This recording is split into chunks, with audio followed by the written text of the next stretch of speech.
commence les premières phases de travaux préparatoires pour réaliser les élargissements de la chaussée en lieu et place de la bande d'arrêt d'urgence sur la route nationale 1. L'idée, c'est de recréer des voies de circulation en lieu et place de la bande d'arrêt d'urgence pour pouvoir créer une troisième voie sur la route, de telle sorte à permettre l'accès et les sorties des camions sur la plateforme qui sera située en terre-plein central pour les travaux.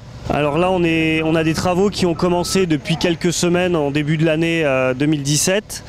Et on est sur des travaux qui vont durer jusqu'à la fin de l'année 2020 pour la mise en service du nouvel ouvrage qu'on va créer. Mais on aura ensuite des travaux pendant 6 à 8 mois pour réaliser les déconstructions des chaussées existantes et réaliser les bassins d'assainissement des nouveaux ouvrages.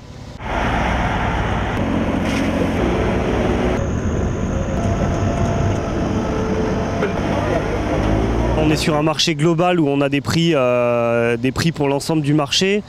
Mais là, la déviation qu'on va réaliser va constituer à faire un certain tonnage d'enrobé. On est sur plusieurs centaines de milliers d'euros déjà. Techniquement, au niveau des travaux, ce qu'on réalise ce soir, c'est la première couche d'enrobé qui va accueillir les voies de circulation en lieu et place de la bande d'arrêt d'urgence.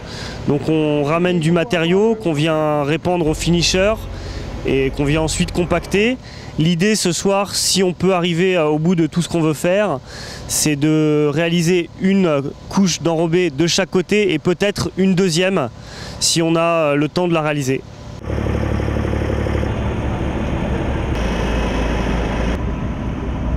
Alors cette première phase de travaux, elle se déroule sur 6 semaines. Elle a commencé début mars, le 7 exactement, et on va terminer pour le 17 avril en théorie.